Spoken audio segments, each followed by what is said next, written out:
I asked you to give me a family. You gave me humiliation. I should have known something was wrong when my wife, Vivian, insisted on throwing herself a pre-summer party on our dime. Not our dime, my dime. The woman hadn't worked a day since we got married 5 years ago, unless you count posting Instagram stories about her morning lattes as a career. Eli, darling, make sure the champagne is perfectly chilled, she called from upstairs, her voice dripping with that fake sweetness she reserved for when she needed something. Skylar and Jade are bringing their cameras tonight. Of course they were. Everything was content for Vivian's social media empire of exactly 4,000 followers, most of whom were bots or desperate, lonely men sliding into her DMs. I adjusted the bottles in the ice buckets on our rooftop terrace, watching the late afternoon sun cast long shadows across the coastal town below. Our historic home sat on one of the better streets in Millbrook, Massachusetts. A fact Vivian never let anyone forget. And remember, she continued, clicking down the stairs in heels that cost more than most people's rent, tonight is about celebration, about us moving forward into this exciting new phase of our lives. I turned to look at her. Even after 5 years, Vivian was undeniably beautiful. Blonde hair that cost $300 every 6 weeks to maintain, a figure preserved by personal trainers I paid for, and clothes that maxed out credit cards I worked 60-hour weeks to cover. But there was something cold behind those green eyes. Something that had been growing icier with each passing month. What exactly are we celebrating? I asked, straightening my tie. I'd worn my best suit for this thing, whatever it was. She smiled with Shmuel, but it didn't reach her eyes. You'll see. The first guests arrived at 7 sharp. Skylar Morrison swept in like she owned the place, her husband's banking money evident in every piece of jewelry she wore. Behind her came Jade Chen, the self-proclaimed party planner to the elite, who'd never planned anything more elaborate than brunch reservations. Eli! Skylar air-kissed me, leaving a cloud of expensive perfume. What a lovely little gathering, so intimate. Little, right? I'd spent $3,000 on catering, another grand on alcohol, and God knows how much on the flowers Vivian insisted we needed for 20 people. Where's the birthday girl? Jade asked, scanning the terrace with calculating eyes. It's not my birthday, Vivian laughed, appearing beside me with a champagne flute already in hand. It's something much better. More guests filtered in. Vivian's yoga friends, her book club that never read books, her charity committee that raised money by spending twice as much on galas. I recognized most of them, though none had ever bothered learning my name. To them, I was just Vivian's husband, the guy who restored historic homes and paid for their entertainment. The only face I didn't immediately recognize belonged to a younger man hovering near the bar. Late 20s, perfectly styled dark hair, wearing a linen shirt that probably cost more than my work boots. He had that soft look of someone who'd never done manual labor, never worried about a mortgage payment, never wondered if the business would survive another recession. Who's the kid? I asked Margot quietly. She was the only one in Vivian's circle who'd ever treated me like a human being. Chase Devlin, she whispered back. Some kind of artist, trust fund baby from Boston. Vivian met him at that gallery opening last month. The pieces clicked into place with sickening clarity. The late nights at art shows, the new clothes charged to cards I didn't recognize, the way she'd been pulling away physically, emotionally, in every way that mattered. Ladies and gentlemen, Vivian tapped her champagne flute with a fork, the crystal ringing out over the murmur of conversation. I have an announcement to make. The terrace fell silent. Even the ocean breeze seemed to pause, waiting. As you all know, marriage is about growth, about becoming the people we're meant to be. She looked directly at me, and for just a moment, I thought I saw something like regret in her expression. And sometimes, that means admitting when we've outgrown the people we used to be. My stomach dropped. She wouldn't. Not here, not like this, and not in front of all these people. Eli and I have been discussing our future, and we've decided— Hold on, I interrupted, my voice cutting through her prepared speech. Every face turned toward me, eyes wide with anticipation. Before you finish that thought, I have something to say too. Vivian's smile faltered. Eli, maybe we should— No, this is perfect timing. I reached into my jacket pocket and pulled out a small velvet box. The collective gasp from the crowd was audible. I've been thinking about our future too. I dropped to one knee, right there on the terrace, opening the box to reveal a diamond ring that had cost me 2 months' salary. Not an engagement ring. We were already married. Something better. Vivian Margaret Granger, I said, my voice carrying across the suddenly silent gathering. We've been married 5 wonderful years, and I think it's time we took the next step. I think it's time we started a family. The silence stretched out like a held breath. Vivian stared down at me, her face cycling through emotions I couldn't quite read. Shock, panic, something that might have been guilt. Eli, she said carefully, we've talked about this. We have, and I know you said you weren't ready before, but look at us. Look at what we've built together. I gestured around the terrace, at our home, and the life I'd worked myself into the ground to provide. We have everything we need to give a child a perfect life. Get up, she hissed under her breath. Please, just get up. But I stayed on one knee, the ring box open in my hand, playing my part in whatever sick theater this had become. What do you say, sweetheart? Ready to make me the happiest man alive? The crowd waited. Phones were out now, cameras recording every second of what they thought was going to be a beautiful moment. Vivian looked around at all those expectant faces, trapped by her own need for an audience. She started, then stopped. Her eyes found Chase in the crowd, and something passed between them, some silent communication that confirmed everything I'd already figured out. I can't, she said finally. I won't ruin my figure for someone who can't even keep up with me anymore.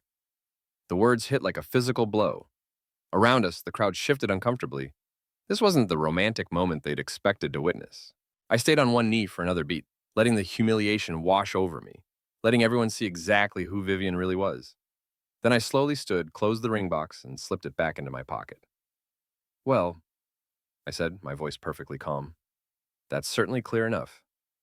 Eli, I didn't mean, she started. Oh, you meant it. I turned to address the crowd, my smile sharp as broken glass.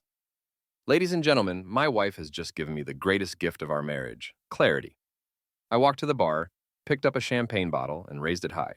A toast, I called out, to my beautiful wife, who just saved me from making the biggest mistake of my life. To Vivian, may she get everything she deserves. I took a long drink straight from the bottle, then set it down with a sharp crack on the marble bar top. Party's over, folks. Thanks for coming, but I paid for this shindig and I'm calling it. Everyone out. The silence was deafening. 20 pairs of eyes stared at me, like I'd just announced I was joining the circus. I said out, I repeated, my voice carrying the authority I'd learned commanding troops during my overseas deployment before I came home to build a life with a woman who'd just publicly castrated me. Now. They moved then, a confused shuffle toward the stairs. Whispered conversations, sideways glances, phones already buzzing with texts to spread the gossip. Vivian stood frozen in the middle of it all, watching her carefully orchestrated evening crumble around her. Chase lingered near the door, clearly torn between fleeing and staying to comfort his lover. I caught his eye and smiled. You too, Picasso. Unless you want to help me clean up the mess you helped make. He fled. Within 10 minutes, the terrace was empty except for Vivian and me. She stood among the abandoned champagne flutes and half-eaten canapes, her perfect party dress suddenly looking like a costume from a play that had closed early. Eli, she said softly, we need to talk. I was already loosening my tie, heading for the stairs. No, we really don't. You said everything that needed saying, loud and clear, in front of everyone who matters to you. It wasn't supposed to happen like that. You were trying to humiliate me in front of your friends. Mission accomplished. I paused at the top of the stairs. Oh, and Vivian, you might want to start looking for somewhere else to stay, and maybe a job. You're going to need one. I left her standing there among the wreckage of her perfect party and went downstairs to my workshop. I had some planning to do. The next morning, I woke up alone in our king-size bed for the first time in 5 years. Vivian had apparently taken my advice about finding somewhere else to stay, probably curled up in Chase's trust fund arms in whatever overpriced condo he was renting in the city. I made coffee in the silence of my own house and sat at the kitchen island, surrounded by the remnants of last night's disaster. Catering trays still covered the counters. Champagne bottles stood like soldiers in formation, most still full. $3,000 of food and drink for a party that lasted less than 2 hours. My phone buzzed constantly with texts I didn't bother reading. The Millbrook Gossip Network was faster than CNN when it came to spreading scandal, and I had given them enough material to fuel conversations for months. But I wasn't interested in damage control. I was interested in damage amplification. I pulled out my laptop and started digging into the financial records, Vivian thought I didn't pay attention to. Credit card statements, bank accounts, Venmo transactions, all the digital breadcrumbs of a cheating wife who'd gotten careless. The evidence was laughably obvious once I knew what to look for. Art supplies purchased at Victoria's Secret, gallery donations that matched exactly with dinner bills at the most expensive restaurants in Boston, yoga retreats that coincided with Chase's social media posts from the same hotels. My favorite was a Venmo payment to Chase for $300 with the memo, "Thanks for the private lesson." Either my wife had developed a sudden passion for finger painting, or she was paying her boy toy for services rendered. I screenshotted everything or organized it into folders and backed it up in 3 different places. Then I called my lawyer. Ruth Blackwood had handled the legal work when I bought the house, and she'd been trying to get me to update my will for 2 years. She was sharp as a scalpel and had about as much patience for BS. "Eli," she answered on the second ring. "I heard about last night. Half the town's talking about it." "Good. That'll make this easier." I leaned back in my chair, watching a seagull land on the terrace where my marriage had died. I need to file for divorce. Fast, clean, and with maximum financial protection. What grounds? Adultery. I've got evidence. How much evidence? I scrolled through the screenshots on my laptop. Enough to wallpaper the courthouse. Can you meet today? I'll clear my afternoon. Bring everything you've got. After I hung up, I drove down to the docks to find Frankie Kowalski at his usual post behind the bar at Murphy's Tavern. Frankie had been my best friend since we were 12 years old, causing trouble on these same docks. Now, he was 42, divorced twice, and the unofficial mayor of Millbrook's working-class gossip network. "Jesus Christ, Eli," he said before I'd even sat down. "You really went nuclear last night." "You heard already?" "Heard?" Margot posted the whole thing on Instagram. "You kneeling there with that ring while your wife basically called you a loser? That's going to be meme material for years." He slid a beer across the bar without being asked. It wasn't even noon, but I figured I'd earned it. "What else are people saying?" Frankie grinned. "That Vivian's been screwing that pretty boy for months. That she was planning to dump you at the party anyway, but you beat her to the punch. That she's been living off your money while treating you like hired help. All true, I know, which is why I saved the best gossip for you personally." He leaned across the bar, lowering his voice. "Mrs. Portis called me this morning. You know how she sits on her porch all day, watching the neighborhood like it's her personal soap opera?" I nodded. Eleanor Portis was 78 years old and had been the unofficial neighborhood watch for the past decade. Nothing happened on our street without her noticing. "She's been keeping track of when that Maserati shows up at your house. Says it's been there every Tuesday and Thursday afternoon for the past 2 months, always when your truck's not in the driveway." Tuesdays and Thursdays. My regular job sites in Boston, when I was guaranteed to be gone from 9 to 6. Vivian had been bringing her boyfriend into our bed on a schedule. "Mrs. Portis got pictures?" "Better, she's got video. Ring doorbell camera with a perfect view of your driveway. Says she's been saving it in case you ever needed it for legal purposes." I finished my beer and left a 20 on the bar. "Tell Mrs. Portis I'll be by this afternoon with flowers and a fruit basket. And Frankie, keep your ears open. I have a feeling this is just getting started." The meeting with Ruth went exactly as I'd hoped. She reviewed my evidence with the cold efficiency of a surgeon, occasionally nodding or making notes. "This is more than enough for adultery," she said finally. "Massachusetts is a no-fault state, but adultery can still affect asset division and alimony, especially when there's evidence of financial misconduct." "What kind of financial misconduct?" "Using marital assets to support an extramarital relationship. Every dinner she bought him, every hotel room, every gift, that's technically theft from the marital estate." Ruth smiled, and it wasn't a pleasant expression. "How much do you think she's spent on this affair?" I'd been calculating that all morning. Conservative estimate, 15,000, maybe 20. And the house is in your name only? Bought it 2 years before we got married. She's never contributed a dime to the mortgage. Business assets? All mine. She's not involved in the company at all. Ruth leaned back in her leather chair, steepling her fingers. "Eli, I can't promise you'll walk away from this marriage richer than when you went into it, but I can absolutely make sure she doesn't profit from cheating on you. What's the timeline? I can have papers filed by tomorrow, served by the end of the week. But before we do that, I'd recommend securing your assets. Close joint accounts, cancel credit cards she has access to, change passwords on everything. Legally, you have every right to protect marital property from further dissipation. I was already reaching for my phone. Consider it done. That evening, I sat in my workshop with Mrs. Portis's flash drive, watching my wife's affair play out in high-definition security footage. There was Chase's silver Maserati pulling into my driveway. There was Vivian greeting him at the door in a silk robe I'd bought her for Christmas.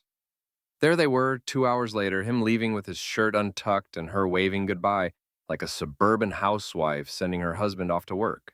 The rage I felt was clean and cold, like the edge of a well-maintained blade. Vivian had made her choice. She'd chosen to betray our marriage, spend our money, and humiliate me in front of everyone we knew. Now she was going to learn what happened when you declared war on someone who'd actually been to war. I opened my laptop and started making lists. Bank accounts to close, credit cards to cancel, passwords to change, social media accounts to monitor, phone records to subpoena. Then I started on the fun stuff. Vivian's friends, their husbands, their businesses, their secrets. Chase's family, his trust fund, his pretentious art career. Every pressure point, every vulnerability, every way to apply leverage. Vivian thought she'd won last night. She thought she'd successfully traded up from a blue-collar husband to a trust fund prince. She thought she could walk away from our marriage with half of everything I'd built and the sympathy of everyone who mattered. She was about to learn how wrong she was. My phone buzzed with a text from an unknown number. "We need to talk. This doesn't have to get ugly. V." I deleted it without responding. She was right about one thing. It didn't have to get ugly. It was going to get absolutely relentlessly brutal. Vivian's world started crumbling at 9 a.m. sharp on Wednesday morning when her platinum card got declined at her favorite coffee shop. I knew this because Jade posted about it on Instagram, complete with a photo of Vivian's shocked face and the caption, "When your sugar daddy cuts you off, mash, awkward now coffee problems." By noon, she'd tried 3 other cards with the same result. By 2 p.m., she was calling the bank, only to discover that all joint accounts had been frozen pending divorce proceedings. By 4 p.m., she was standing on my doorstep, pounding on a door that no longer recognized her key. I watched her through the security camera I'd had installed that morning, letting her knock for a full 5 minutes before I opened up. She looked like heck, yesterday's makeup smeared under her eyes, her perfect hair showing dark roots, wearing the same clothes from 2 days ago. "What did you do?" she demanded, pushing past me into the foyer. "I protected marital assets from further dissipation," I said calmly, closing the door behind her. Ruth's advice. Apparently, it's frowned upon to spend your husband's money on your boyfriend. "You can't just cut me off. I live here." "Actually, I can and you don't. Not anymore." I handed her a manila envelope. "Divorce papers. You've been served." She ripped open the envelope with shaking hands, scanning the legal documents. "Adultery? You're claiming adultery?" "I'm not claiming anything. I'm stating facts supported by evidence." I pulled out my phone and showed her one of Mrs. Portis's videos. Chase's Maserati in our driveway, Vivian greeting him in her robe. "Should I show you the rest?" "There are hours of footage." Her face went white. "You had me followed?" "I didn't have to. Turns out cheating wives aren't as sneaky as they think they are, especially when they're too narcissistic to consider that other people might be watching." She sank onto the couch, my couch, in my house, that she'd never contributed a penny toward. "Eli, we can work this out. We don't have to involve lawyers and courts and—" "Oh, but we do." I sat across from her, enjoying the way she flinched when I smiled. "See, Vivian, you made a critical error in judgment. You assumed I was weak because I loved you. You assumed I was stupid because I worked with my hands. You assumed I'd just roll over and let you take half of everything I built. I never said you were stupid. No, you said I couldn't keep up with you. In front of 20 people, after I offered to give you a child and a future." I leaned forward, my voice dropping to barely above a whisper. "That was your mistake. Because now I'm not trying to save our marriage, I'm trying to destroy you." She was crying now, mascara running down her cheeks in black streams. "Please, Eli. I made a mistake. I was confused, and Chase was paying attention to me, and I felt young and beautiful, and you felt entitled to have your cake and eat it too. Keep the husband who paid for everything. Play house with the pretty boy who made you feel special." I stood up, straightening my work shirt. "How's that working out for you? What do you want? Money? I'll pay you back everything I spent." "With what money? You've never had a job. You've never paid a bill. You've never done anything but spend other people's money and look pretty while doing it. I walked to the front door and opened it. You've got 10 minutes to pack whatever clothes you can carry. After that, I'm calling the police to have you removed for trespassing. Where am I supposed to go? I hear Chase has a nice place in the city, assuming his trust fund hasn't run dry yet. She stumbled upstairs, and I could hear her moving around in what used to be our bedroom, throwing things into suitcases. My phone buzzed with texts from her friends. Apparently, word was spreading that Vivian Granger had been cut off and kicked out. Skylar. Heard about V. Is she okay? Jade. OMG, the drama. Need details. Margot. Call me when you can. We should talk. I ignored the first two and responded to Margot. Murphy's Tavern, 8 p.m. Come alone. Vivian came downstairs 20 minutes later with 2 suitcases and a face full of rage. This isn't over, Eli. I'll fight this. I'll get a lawyer, and I'll take you for everything you're worth. Good luck with that. Hope your lawyer takes payment in Instagram followers, because that's about all you've got left. She slammed the door hard enough to rattle the windows. Through the security camera, I watched her struggle to fit 2 oversized suitcases into her BMW, the BMW I'd been making payments on for 3 years. I called Ruth. The car, I said when she answered. Can I repossess it? Is it titled in your name? Both names, but I'm the primary and I make all the payments. Then yes, you can report it stolen if she refuses to return it. Want me to send a letter? Send it to Chase's address. I'll text you the details. That evening, Margot showed up at Murphy's looking nervous. She was the quiet one in Vivian's group, married to a decent guy who worked construction, and she'd always seemed uncomfortable with the mean girl dynamics that defined the rest of the circle. This is awkward, she said, sliding into the booth across from me. It's about to get more awkward, I replied. What do you know about Vivian and Chase? She fidgeted with her wedding ring, not meeting my eyes. Eli, I don't want to get in the middle of... You're already in the middle. The question is which side you want to be on when this is over. She was quiet for a long moment, staring into her wine glass. Finally, she looked up at me with something like relief in her expression. She's been planning this for months, she said quietly. The affair, the breakup, all of it. She showed us screenshots of your bank accounts, talked about how much she'd get in the divorce, said she was tired of being married to a blue-collar nobody when she could have a man with real money and culture. My jaw tightened, but I kept my voice level. What else? The party was supposed to be her announcement that she was leaving you for Chase. She had this whole speech planned about outgrowing your marriage and finding her true self. But when you proposed having a baby, Margot shook her head. She panicked, said she couldn't pretend to be happy about starting a family with you when she was planning to start a new life with someone else. So she decided to humiliate me instead. Skylar's idea. She said it would be better to make you look pathetic so people would understand why Vivian had to leave. Margot reached into her purse and pulled out a flash drive. I recorded some of their conversations. I felt bad about what they were planning, but I didn't know how to warn you without causing drama. I pocketed the flash drive. What's on here? Audio of them planning the whole thing. Vivian talking about how much money she thinks she can get from you. Skylar coaching her on how to make you look bad in public. Jade suggesting they hire a photographer to document the breakup for Vivian's social media. The rage I'd been keeping carefully controlled threatened to boil over. They'd turned the destruction of my marriage into entertainment, a performance designed to maximize Vivian's victim narrative while making me the villain. There's more, Margot continued. Chase isn't what he seems. His trust fund got cut off 6 months ago when his parents found out about his pills problem.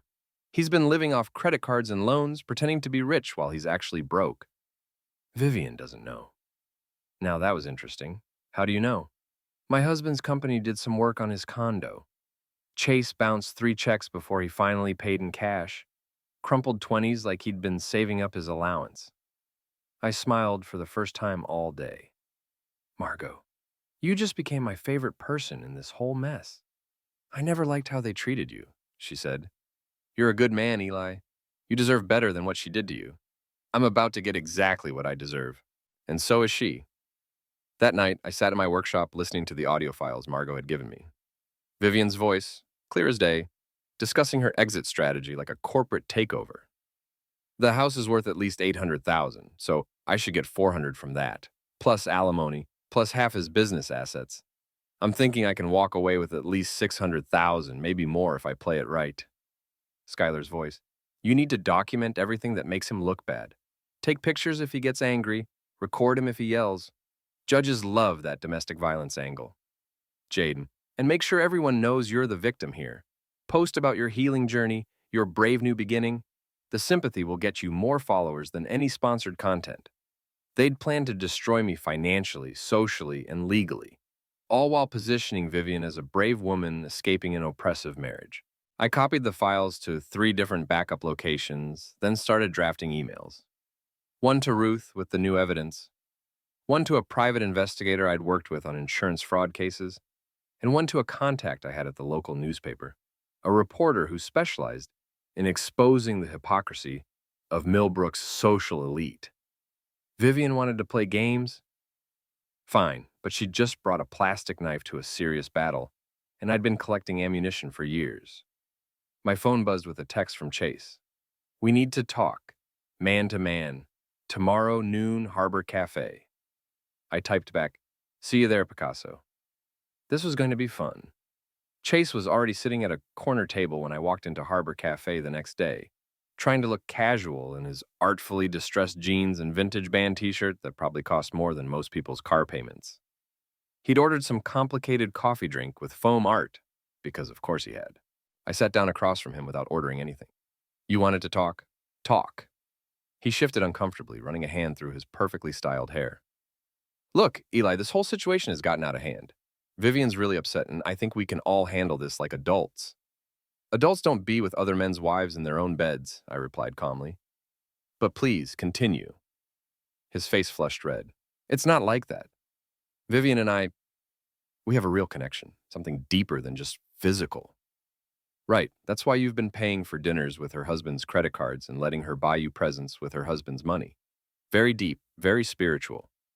You don't understand what she's been going through in that marriage. She felt trapped, unappreciated. She felt broke. I leaned back in my chair, studying his face. Tell me, Chase, when exactly were you planning to let her know about your little financial situation? Before or after she found out your trust fund got cut off? The color drained from his face. I don't know what you're talking about. Sure you don't. Just like you don't know about the bounce checks, the maxed out credit cards, the fact that you're about 3 months away from losing that fancy condo. I smiled. Did you really think you could keep pretending to be rich forever? He was sweating now, despite the cafe's air conditioning. Vivian loves me. She's not with me for money. Vivian's never loved anything that couldn't buy her something pretty. Trust me, I've got 5 years of experience watching her work. I pulled out my phone and showed him a photo I'd taken that morning, his silver Maserati being loaded onto a repo truck. Speaking of which, how's the car situation working out? His eyes went wide. You son of a witch. You called them. I didn't have to. Turns out when you're 3 payments behind on a $70,000 car, the bank eventually comes looking for it. Amazing how that works. Chase was gripping his coffee cup so hard I thought it might shatter. What do you want? I want you to disappear. Pack up whatever's left in that condo before they change the locks, get in whatever car you can afford, and drive away from my wife permanently. She's not your wife anymore. She's not your girlfriend anymore either. Not once she finds out you're broker than a community college art student. I stood up, dropping a $5 bill on the table for his fancy coffee. You've got 24 hours. After that, I start making phone calls to people who might be very interested in your pharmaceutical hobbies. I was halfway to the door when he called out, loud enough for the whole cafe to hear. You think you've won something? She never loved you. She told me you were boring in bed, that you had no ambition, that she was embarrassed to be seen with you. Every conversation in the cafe stopped. 20 pairs of eyes turned to watch the show.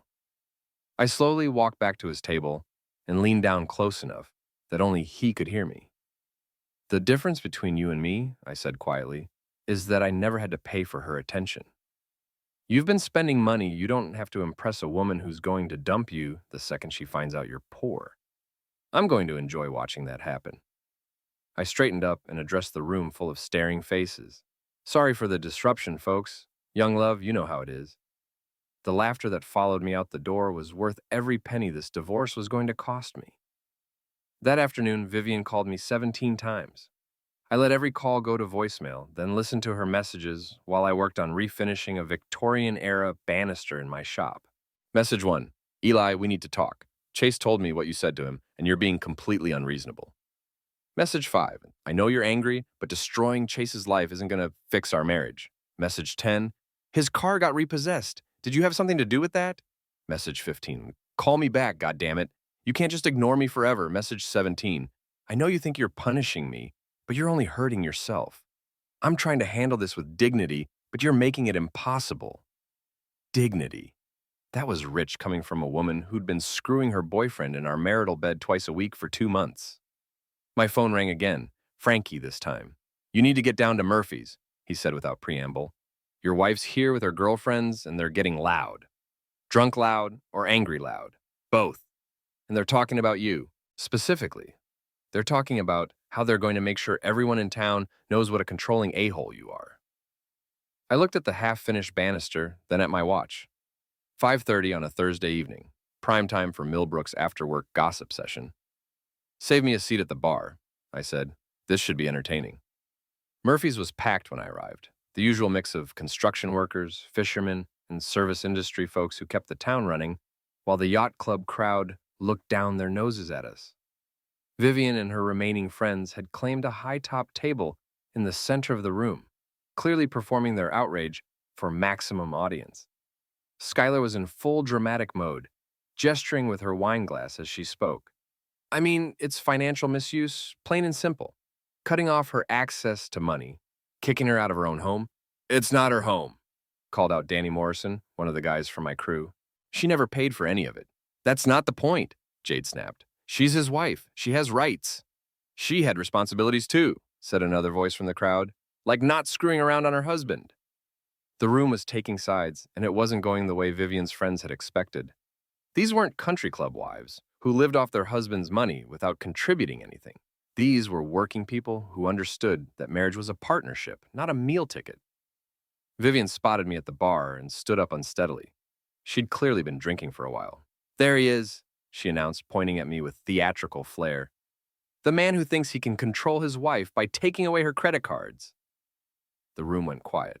Every eye turned toward me, waiting to see how I'd respond to being called out in public for the second time this week. I picked up my beer and walked over to their table, pulling out my phone as I went. You want to talk about control, Vivian? Let's talk about it. I opened the audio app and hit play on one of Margot's recordings. Vivian's voice filled the room, crystal clear through the bar's sound system. The house is worth at least $800,000, so I should get $400 from that, plus alimony, plus half his business assets. I'm thinking I can walk away with at least $600,000. The color drained from her face as her own words echoed around the silent bar. Skylar and Jade looked like they wanted to disappear into the floor. I let it play for another 30 seconds, long enough for everyone to hear her discussing strategy for maximizing her divorce payout, then turned it off. Control, I said to the room, is planning to destroy your husband's life while pretending to be the victim. Control is spending months plotting how to take half of everything he worked for while you were screwing your boyfriend in his bed. You recorded me? Vivian's voice was barely a whisper. I didn't record anything, but your friends aren't as loyal as you thought they were. I looked around the room at all the faces staring back at me. See, here's what really happened. My wife decided she wanted to trade up to a richer man. She spent months planning how to leave me for her boyfriend, while taking as much of my money as possible. She turned our divorce into a performance designed to make me look like the bad guy while she played the victim. I turned back to Vivian, who was now crying into her hands. The only thing I controlled was my own response to being betrayed, and I chose not to roll over and let you destroy me. Skylar tried to salvage the situation. Eli, you're clearly hurt, but airing your private business in public— Shut up, Skylar. The voice came from behind me. Margot had walked in during my speech, and she looked angrier than I'd ever seen her. You were the one who suggested she hire a photographer to document the breakup. You were the one who coached her on how to make Eli look pathetic. You don't get to lecture anyone about dignity. The room erupted in murmurs and whispered conversations.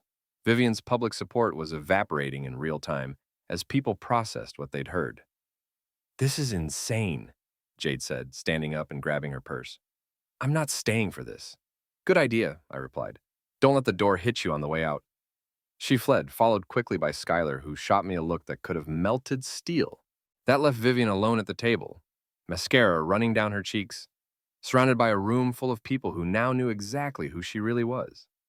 I finished my beer and set the empty bottle on her table. See you in court, sweetheart. Hope Chase is worth it. As I walked toward the door, spontaneous applause broke out behind me. Not from everyone, but from enough people to make the point clear.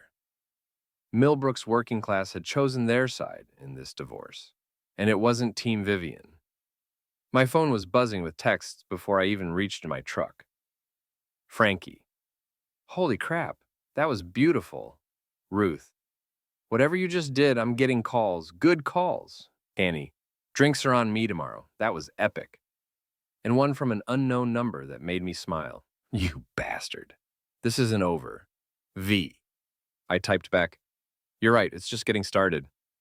The video went viral overnight. Not Hollywood viral, but Millbrook viral. Which meant that by Friday morning, everyone in town had seen cell phone footage of me playing Vivian's recorded confession at Murphy's Tavern. The local Facebook groups were on fire. The coffee shops were buzzing. And my phone hadn't stopped ringing since dawn. Ruth called at 7 a.m., sounding more excited than I'd ever heard her. Eli, you magnificent bastard. What did you do? I've got 3 different people calling to offer testimony about Vivian's behavior. The prosecutor's office wants copies of those recordings for potential fraud charges, and someone from the Boston Herald is asking questions about a story they're working on.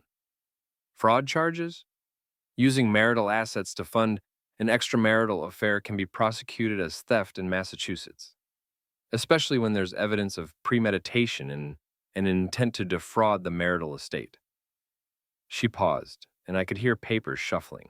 How much evidence do we have? Enough to bury her. Financial records, video surveillance, audio recordings, witness testimony. Plus her boyfriend's broke, which means she was funding their entire relationship with my money. This just gets better. I'll have the amended divorce filing ready by Monday. We're going for full asset protection, no alimony, and reimbursement for marital funds used in the affair. After I hung up with Ruth, I drove to the job site where my crew was working on a historic renovation downtown. The guys were already there, but instead of working, they were clustered around Danny's phone, watching the Murphys video for what was probably the 10th time. Boss, called out Mike Santos, my lead carpenter. You're famous. My wife's book club is calling you a hero. My sister wants your autograph, added Tommy Chen. Says you did what every betrayed spouse wishes they could do. I appreciated the support, but I had work to focus on. We were 3 days behind schedule on the renovation, and client satisfaction mattered more than social media fame. Back to work, ladies. These walls won't restore themselves. But even as we worked, I could feel the energy in the air. Word was spreading beyond Millbrook now. The story had everything people loved. Betrayal, revenge, a working-class hero, standing up to entitled rich people. I was getting friend requests from strangers, interview requests from bloggers, and marriage proposals from women who thought humiliating my cheating wife in public made me husband material. Around noon, Margot showed up at the job site with coffee and news. Vivian's having a breakdown, she reported, settling onto a stack of lumber while I took a break from sanding window frames. She's been calling everyone she knows, trying to find somewhere to stay. Apparently, Chase kicked her out of his condo. When? This morning. Turns out he wasn't thrilled about being exposed as a broke fraud in front of the whole town. Plus, his landlord served him with eviction papers yesterday. I couldn't help but smile. Where's she staying now? Motel 6 out by the highway, paying cash because her credit cards are still frozen. Margot shook her head. She called me crying, begging me to let her stay in our guest room. I told her I was done enabling her victim act. What about Skylar and Jade? Skylar's husband found out about her involvement in the whole scheme. He's furious about being associated with it. Apparently, it's bad for his banking career to have his wife caught on video coaching someone through divorce fraud. Margot grinned. And Jade's event planning business is getting review bombed by people who saw the Murphys video. Turns out, clients don't want to hire someone who helps orchestrate public humiliations. The collateral damage was spreading faster than I'd anticipated. Vivian's entire social circle was imploding as people distanced themselves from the scandal. There's more, Margot continued. Chase's parents saw the video. His mother called Vivian directly to tell her that her son wouldn't be inheriting anything as long as he was involved with that trashy gold digger. Harsh, but accurate. Oh, and the yacht club voted to suspend Vivian's membership pending a review of her conduct. Apparently, they don't appreciate being associated with adultery and financial fraud. I finished my coffee and stood up to get back to work. Sounds like natural consequences to me. Eli, Margot said quietly, she's talking about leaving town, starting over somewhere else where people don't know about all this. Good. She should have thought about that before she decided to make our divorce into public theater. That evening, I was in my workshop when the doorbell rang. I checked the security camera and saw Vivian standing on my front porch, looking like she hadn't slept in days. Her hair was unwashed, her clothes were wrinkled, and she'd clearly been crying. I opened the door but didn't invite her in. What do you want, Vivian? I want this to stop. Her voice was hoarse, defeated. I want you to call off whatever campaign you're running against me. I'm not running a campaign. I'm just not covering for you anymore. You destroyed my life.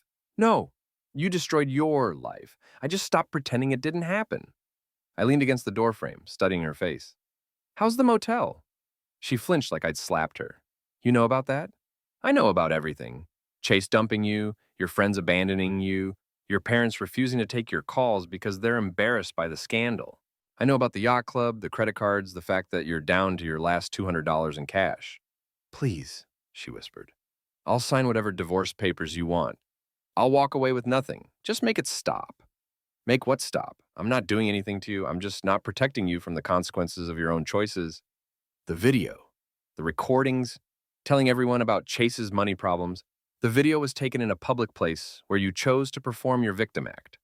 The recordings were made by your own friends, and Chase's financial situation is public record. I straightened up, preparing to close the door. You wanted to be the center of attention, Vivian. Congratulations, you got what you wanted. I never wanted this. You wanted to humiliate me in front of everyone we knew. You wanted to paint me as the villain while you played the wronged wife. You wanted to take half of everything I worked for while running off with your boyfriend. I smiled, but there was no warmth in it. The only thing you didn't want was to face any consequences for it. She was sobbing now, mascara running down her cheeks in black streams. I loved you once. Doesn't that count for something? Maybe it did. But you ended whatever love we had when you decided I wasn't worth your loyalty. I started to close the door, then paused. By the way, you might want to find a new lawyer. Word is, yours dropped you when the retainer check bounced. I closed the door and walked back to my workshop, leaving her crying on the porch. Through the security camera, I watched her stand there for another 10 minutes before finally walking away. My phone buzzed with a text from Ruth. Vivian's lawyer contacted me. She wants to settle. No alimony, no asset division. She just wants out. Should I draw up papers? I typed back, do it.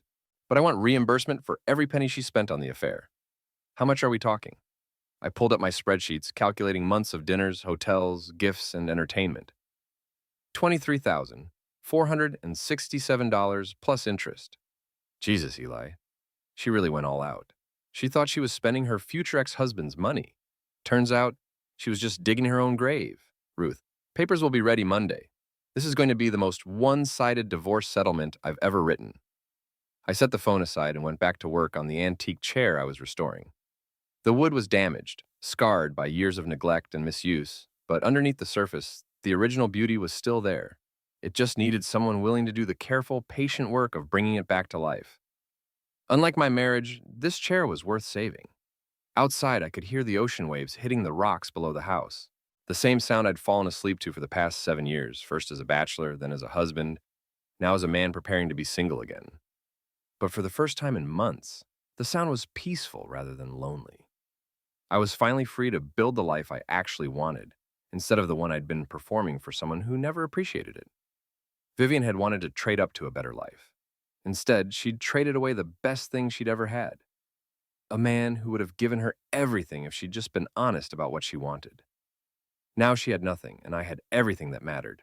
My home, my business, my self-respect, and the knowledge that I'd fought back when someone tried to destroy me. Some people might call what I did cruel. I called it justice. And I wasn't done yet. The divorce papers were signed on a rainy Monday morning in Ruth's office.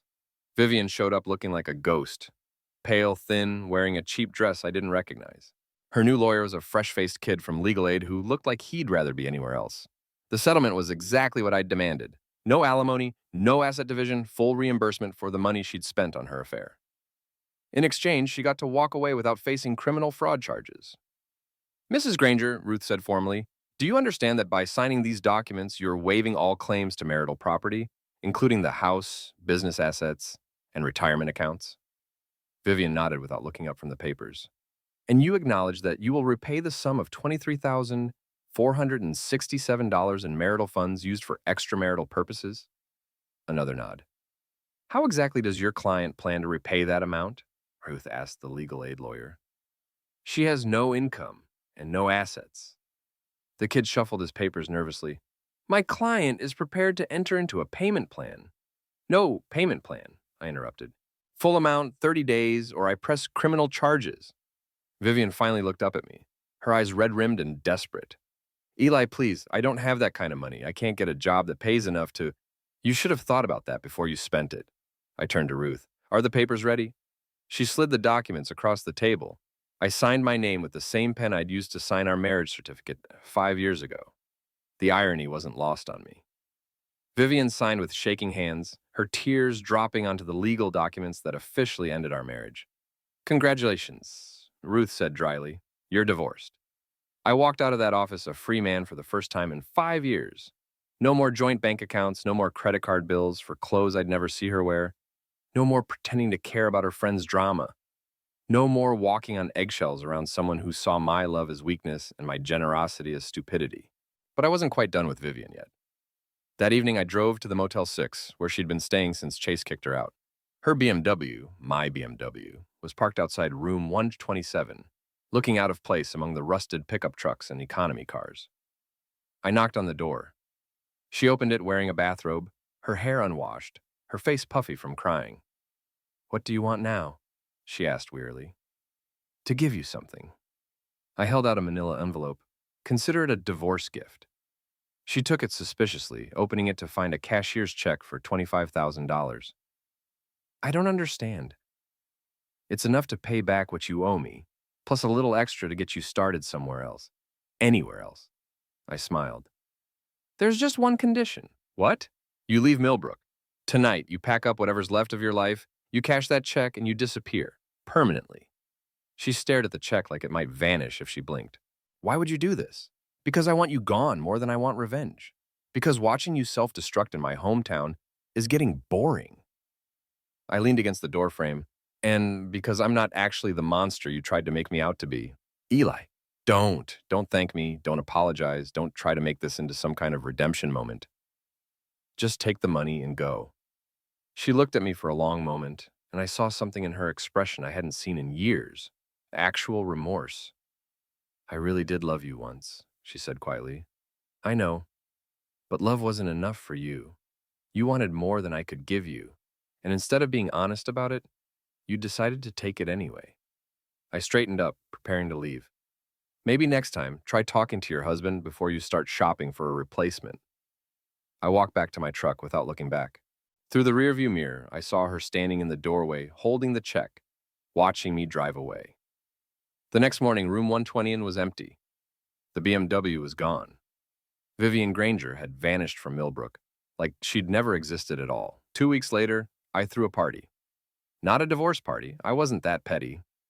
Just a regular Friday night barbecue for my friends, my crew, and the neighbors who'd supported me through the whole mess. The same rooftop terrace where my marriage had died was now full of people who actually truly care about me. Frankie was manning the grill, telling increasingly exaggerated stories about the Murphy's Tavern confrontation. Danny and the crew were arguing about baseball, while their wives gossiped about whose turn it was to host book club. Mrs. Portis was holding the court near the bar, regaling anyone who'd listen with tales of her neighborhood surveillance operation. Margot showed up around 8 with her husband and a bottle of champagne. For the man of the hour, she said, presenting it with a flourish. What's the occasion? Freedom, she replied simply. I opened the bottle and poured glasses for everyone who wanted one. When the crowd had gathered around, I raised my glass for a toast. 5 years ago, I thought I knew what happiness looked like, I began. I thought it was about finding someone to share your life with, building something together, creating a partnership that would last forever. The crowd listened quietly, faces lit by the string lights I'd hung around the terrace. I was wrong. Happiness isn't about finding someone who needs you. It's about finding people who choose you, people who show up when things get difficult, people who have your back when the world turns against you. I looked around at the faces surrounding me, real friends, loyal employees, neighbors who'd become family. I spent 5 years trying to make someone love me enough to stay. Tonight, I'm surrounded by people who never needed convincing. I raise my glass higher. To friendship, to loyalty, to the family you choose when the family you're born with lets you down. Cheers! The crowd responded, glasses clinking in the warm evening air. As the party wound down and people started heading home, I found myself alone on the terrace for the first time since the night my marriage ended. The ocean stretched out below me, dark and endless, full of possibilities I was finally free to explore. My phone buzzed with a text from an unknown number. Saw the pictures from your party on Facebook. Looks like you're doing well. I'm sorry for everything. Take care of yourself. V. I read it twice, then deleted it without responding. Some conversations were over and some chapters were closed. Some people belonged in the past where they couldn't hurt you anymore. I finished my beer and headed inside to clean up. Tomorrow was Saturday, which meant sleeping in, working on projects I actually cared about, and spending my money on things that made me happy instead of someone else's idea of what I should want. For the first time in 5 years, my life belonged entirely to me. I raised my empty bottle one last time, toasting the empty terrace and the endless ocean in the future I was finally free to build. To starting over, I said to the night air, and to never settling for less than I deserve again.